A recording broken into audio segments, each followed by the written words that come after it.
안녕하세요. 백두산 금융연구소의 백두산입니다. 11월 10일 수요일 아침 9시 49분입니다. 어젯밤 미국은 드디어 후진 기어를 한번 집어넣었습니다.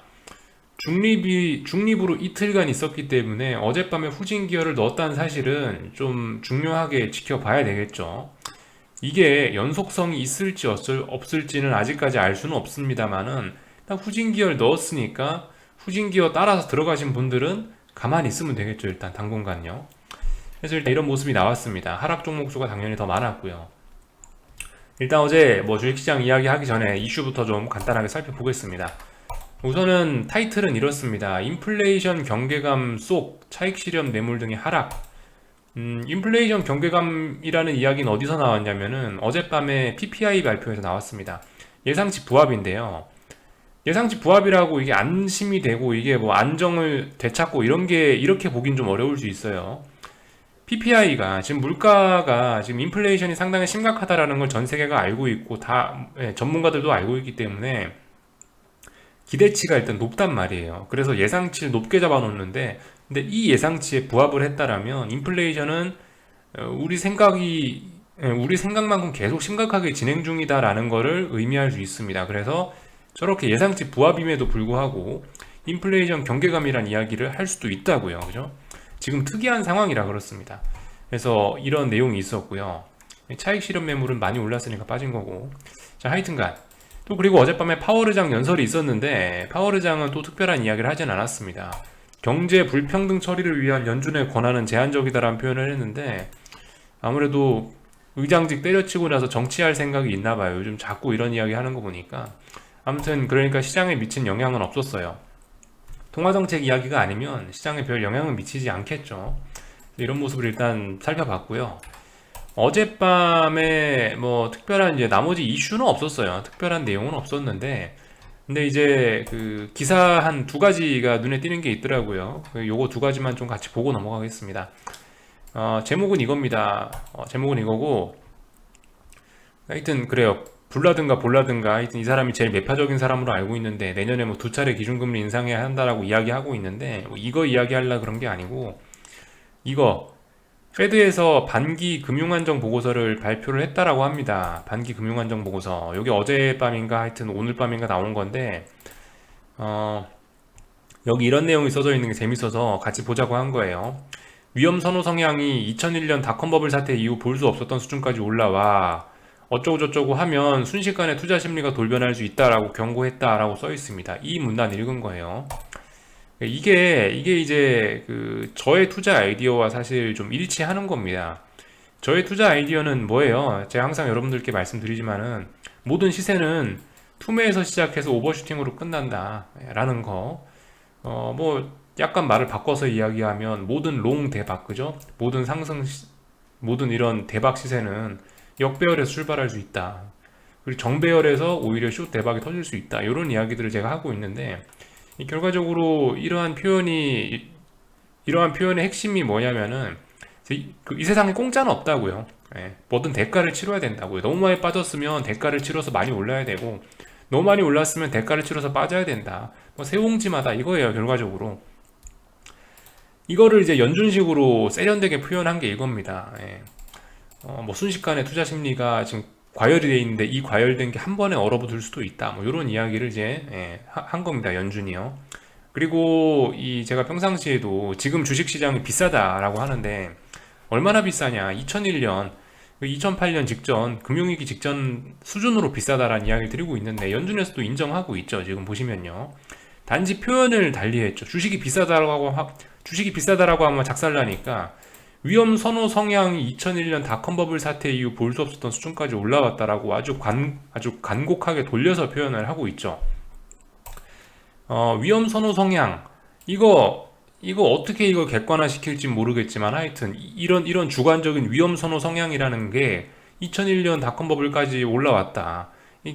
니네 지금 굉장히 위험한 자리에 서 있어라고 지금 경고하고 있다라는 거죠. 연준에서요. 그래서 이런 내용을 좀 살펴봤습니다. 이게 좀 눈에 띄어서 여러분들께 좀 이야기를 해드렸어요. 아무튼 연준이나 뭐 저나 일단 이런 면에서는 일단 생각들이 일치하는 것 같아요. 또 뭐 금융안정 보고서에서 그죠? 비트코인 관련된 이야기도 좀 하긴 했고, 이 정도 내용을 볼 수 있었습니다. 이것도 좀 괜찮은 기사인 것 같았는데 이것도 한번 보시면 좋을 것 같아요. 월스트리트에서는 그 월가에서는 22년 말까지 기준금리 한 두 번 정도 인상하는 거를 컨센서스로 잡고 있는 모양입니다. 가장 매파적인 볼라든가 불라든가 그 사람 생각을 월가의 전망으로 보니까, 예. 그 사람 생각과 월가의 전망이 거의 일치하는 이런 모습을 일단 보이고 있어요. 그러니까 뭐 긴축은 생각보다 빨라질 수 있을 거라는 생각을 하긴 해야 될 겁니다. 그래서 일단 이런 뉴스들을 좀 살펴봤고, 어젯밤에 이제 시장에서 무슨 일이 있었나 숫자들을 좀 살펴보도록 할게요. 일단 어젯밤에 내용을 보시면 이렇습니다. 이 S&P의 중요한 거죠. S&P의 많은 부분을 차지하는 금융주 쪽이 좀 빨간불이 많이 들어왔고, 그리고 나스닥에서 중요한 테슬라 이런 친구들이 뭐또 급락을 했습니다. 이런 점들이 눈에 띄죠. 그러니까 어젯밤 같은 경우는 일단 그 S&P 약했고 나스닥도 약했고 둘 다 약했던 거예요. 어젯밤엔 총체적 난국이었습니다.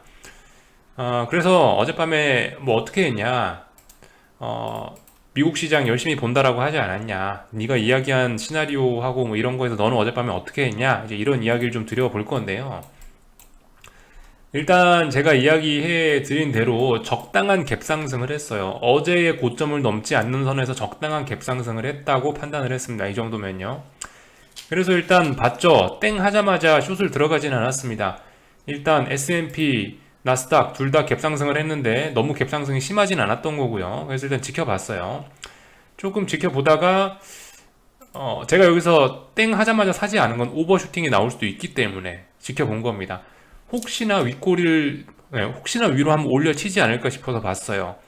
근데 생각보다 좀 조용하게 올려치지는 않더라고요. 더 위쪽으로 윗꼬리를 달지는 않더라고요. 그래서 정말 윗꼬리를 안 달고 얘가 아래쪽으로 빠질까 싶어가지고 이제 분위기를 알기 위해서 몇 가지 지표들을 좀 살펴봤습니다. 우선은 그 나스닥 지수를 전 주도적으로 좀 보고 있었는데 어젯밤 가만히 보니까 S&P가 먼저 좀 빠지더라고요. 장 초반에. 그래서 S&P가 왜 빠지지라고 생각을 해서 속임수인가 싶어서 어젯밤에 말씀드렸던 저런 금융주들 뭐 이런 것들을 좀 살펴봤습니다. 이런 것들 주가를 보니까 안 좋은 거예요. 아, 이래서 S&P가 빠지는구나. 그리고 뭐 그 외에 뭐 다우라든가 뭐 몇 가지를 더 봤죠. 몇 가지를 봤더니 또 러셀 지수 이런 것도 봤더니 중소형주들도 힘이 없는 거예요. 그래서 그럼 일단은 지금 현재 시장에 어떤 오버슈팅을 줄 만한 강력한 매수세는 일단은 없을 수 있겠구나라는 생각을 일단 한번 해봤어요. 일단 그런 판단을 한번 했고, 그리고 나서 이제 UVXY 한번 봤습니다. UVXY를 봤는데 S&P는 갭상승 출발했는데 UVXY가 갭상승, 지도 갭상승 출발했더라고요. 그래서 이거 보고 오늘 생각보다 오늘 아래쪽으로 꽂겠다는 힘이 좀 강할 수 있겠구나라는 생각을 했죠. 그리고 나서 그냥 더 이상 위쪽으로 올려치는 건 없다라는 판단하고 그냥 이제 나스닥 숏을 그 자리에서 샀죠. 장 초반에 한 개장하자마자 뭐 한 30분 좀 안 되게 보고 그냥 샀어요. 그리고 나서 아침에 자고 일어났더니 일단 현재 이런 모습이 나와 있습니다. 제가 뭐 매매를 잘 안 하니까 제가 웬만하면 이렇게 한번 샀다 팔았다 할 때마다 무슨 생각을 하는 거 이런 것들을 여러분들께 지금 누가 물어보지도 않았는데 이야기를 좀 해드렸는데 혹시나 참고가 되시려나 모르겠어서 일단 이런 이야기를 한번 드려봤습니다. 제가 평상시에 이런 이야기 잘 안 하니까요. 하여튼 이거를 살까 말까 고민하는 과정에서 제가 머릿속에 했던 생각들을 일단 한번 말씀을 드렸고요. 그래서 일단 빠졌어요. 보시다시피 지난번에 올라왔던 거에 비하면 지금 아무것도 아닌 상황이긴 해서 이게 이제 평상시 같으면 뭐 급락이다 폭락이다 이야기할 수 있었을 수도 있겠는데 사실 지금은 맨날 장대양봉을 구경하는 시기다 보니까 이 정도는 사실 장대음봉이라고 하기도 어렵죠. 그냥 일반적인 봉이 하나 나온 거예요. 그죠? 그래서 사실 개인적으로 일단 시세의 연속성도 좀 기대를 하고 있어요. 어제 좀 뭐 하락이 과했다 그런 생각 뭐 요만큼 있습니다. 조금 들긴 드는데 근데 사실 일봉 보면은 전혀 이건 과하거나 그런 게 아니고 이제 후진 기어를 처음 넣은 게 아닐까라는 생각이 들어서 아직 악셀은 밟지도 않았다라는 생각이 들어가지고요. 일단은 뭐 연속성을 좀 개인적으로 좀 기대를 해보고 있습니다. 이게 뭐 비유를 드리자면 그런 것 같아요. 뭐 아시다시피 주식시장이 이렇게 강하게 끌어올라온 거는 뭔가 강력한 엔진이 돌아가니까 그죠? 시장을 저렇게 끌어올린 거 아니겠어요? 근데 지금 그 엔진이 식지 않았지 않았습니까? 그 엔진은 계속 돌아가고 있죠. 엄청나게 강력한 엔진이 돌아가고 있는데 기어가 후진으로 들어가면 뒤로도 엄청나게 강력하게 쏟아져 나올 수 있을 거라고 생각하거든요. 일단 뭐 기다려 볼 거예요. 그래서 이 변동성 지수 같은 걸 보면서 이거 보면서 제가 지금 엔진의 힘이 강하다라는 표현을 쓴 거예요. 평상시에 뭐 변동성 지수가 저 밑에 있는 것도 아니고 지금 미국 S&P 빅스가 지금 17 뭐 요 정도 와 있으면은 엔진의 힘은 일단 강한 겁니다. 또 그리고 지금 가야 될 때에서 갔거든요. 타이밍도 맞아요. 어젯밤에 이거 빅스가 변동성이 확대될 수 있다. 확대되는 게 자연스러운 날이다라고 제가 어제 제목을 그렇게 달아놨는데 확대돼야 될 타이밍이 확대됐으니까 일단 뭐 나쁘진 않아 보입니다. 이 상태에서 엔진의 힘은 강한데 이거 보니까 엔진의 힘은 강한 건데 후진 기어가 들어갔으니까 후진으로도 더 강하게 갈 수 있겠지라는 생각을 하면서 일단 뭐 지켜볼 거라고요. 그래서 어젯밤 미국 주식시장에 있었던 이야기들을 이렇게 좀 간단하게 해봤습니다.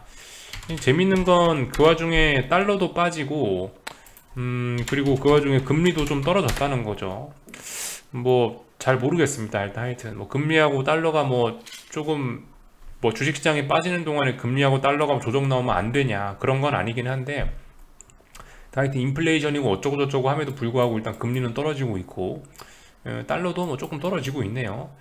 글쎄요. 일단 하여튼 뭐 지켜보겠습니다. 그런 와중에 일단 미국 주식시장은 후진 기어를 넣었으니까 일단 뭐 지켜보는 수밖에 없죠. 일단 뭐 그래서 지켜볼 거다.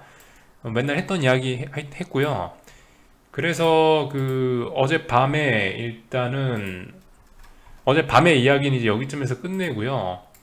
오늘 한국 주식시장 이야기를 좀 드리자면요. 사실 좀 많이 늦긴 했는데 NG를 제가 많이 내가지고 여러분들 오늘 아침의 심리가 어떨까요? 오늘 아침의 심리가 솔직히 지금 이제 만기주거든요. 옵션 만기주에는 다 필요 없어요. 솔직히 그냥 개인들이 콜 사면은 하락하는 거고요. 개인들이 풋 사면은 상승하는 게 만기주예요. 근데 이제 오늘 아침에 그래서 심리가 어떻겠냐, 오늘 아침 개인들의 심리가 어땠겠냐라는 점을 한번 생각해 보면 좋을 것 같은데, 제가 봤을 때 이제 오늘 아침에 미국 주식 시장을 일어나서 봤는데 테슬라가 11% 하락했단 말이죠. 그러면 제 생각에 이 한국인 투자자들은 굉장히 긴장했을 것 같거든요. 아, 가뜩이나 요즘 코스피 비리비리하고 약한데 미국이 그나마 버티던 미국이 갑자기 후진 기어를 넣고 빠져버렸네. 더군다나 테슬라가 11%가 급락했네. 와, 그럼 이제 내일 이거 풋대박 나겠구나 라고 생각하는 게 제 생각엔 개인들의 일반적인 그런 생각일 것 같아요. 그리고 만약 제가 세력이라면은 모두 개인들이 당연히 하락을 바라보겠죠. 그렇다면 일단 갭상승 아니 저기 갭하락 출발을 시켜갖고 하락을 보는 개인들한테 더 이상 장중에는 숏으로 먹을 수 있는 기회를 차단할 것 같습니다. 저 같으면요. 일단 이런 생각을 하면서 오늘 시장을 지켜봤어요. 그래서 제가 이런 이야기 드렸는데 한마디로 하자면은 미국이 빠진 게 오히려 우리 한국 시장 하락에는 별로 도움이 될 것 같지는 않다라는 생각입니다. 근데 아무튼 뭐 저의 생각일 뿐이고요. 뭐 지켜봐야 될 것 같아요. 어떻게 될지는요. 하여튼 그래요. 그만큼 심리가 좀 중요한 것 같습니다. 요즘에 특별한 추세가 없이 보시다시피 분봉 안에서 놀고 있잖아요. 그냥 분봉 안에서 이러한 추세선 내에서 놀고 있다 보니까 이런 심리적인 것 때문에 흔들리는 게 굉장히 많을 겁니다. 시장이 뭐 엄청난 이유가 있어서 움직이는 게 아니고 단순히 개인들 뒤통수 치려고 움직이는 측면으로 그런 측면으로 움직이는 게 많을 거란 말이죠. 그래서 하여튼 오늘 같은 경우는 솔직히 개인들이 굉장히 많이 긴장하는 날이 되긴 될 것 같습니다. 그런데도 불구하고 시장을 추가로 더 하락시킬지 어쩔지는 잘 모르겠고 일단 하여튼 뭐 지켜보자고요. 뭐 할 만한 타이밍이 아니죠. 계속 뭐 어떤 위쪽에 있는 선을 넘어간 것도 아니고 아래쪽에 있는 선을 붕괴시킨 것도 아니고 그냥 가만히 구경만 하면 될 것 같습니다. 아무튼 만기 언제든지 급등하면 되돌리고 급락하면 되돌리고 할 거라는 거 잊으시면 안 되겠고요. 뭐 코스닥 시장 같은 경우도 지지와 저항이나 체크하시면서 그죠? 현재 이렇게 만약 또 오늘 이렇게 마감된다면 여기서 한 일주일 가량 또 저항을 누적한 꼴이 될 겁니다. 하여튼 어젯밤에 말씀드렸던 셀트리온 뭐 이런 관련된 이야기들을 한번 잘 생각해서 판단해 보시고요. 그래서 오늘 뭐 할 거냐? 아무것도 안 할 거예요. 뭐 당연히 아무것도 안 할 거고 그냥 뭐 기다려보는 수밖에 없습니다. 뭐 만기라서 안 하여튼 옵션 만기라서 안 움직이고 싶은가 봐요. 안 움직이고 싶은 모양이고 뭐 지켜볼 수밖에 없죠. 중요한 건 미국일 것 같아요. 미국이 연속적으로 후진 기어를 넣었으니까 악셀을 밟고 뒤로 힘차게 가느냐, 아니면 또 여기서 또 버티면서 또 가만히 있을 거냐. 그런 거에 따라서 한국이 움직이겠죠. 하여튼 제가 생각한 오늘 이거는, 오늘 하여튼 투자 심리가 좀 많이 죽긴 죽었을 거라는 거. 투자 심리가 많이 죽어 있으면 오히려 이숏 보시는 입장에서는 안 좋을 수도 있을 것 같다라는 생각. 뭐 요 정도만 말씀드리겠습니다. 특별히 뭐 드릴 말씀이 없네요. 그래서 일단 여기까지 하겠습니다. 궁금한 거는 리플 남겨주시고요. 오늘 저녁에 또 뵙도록 하겠습니다.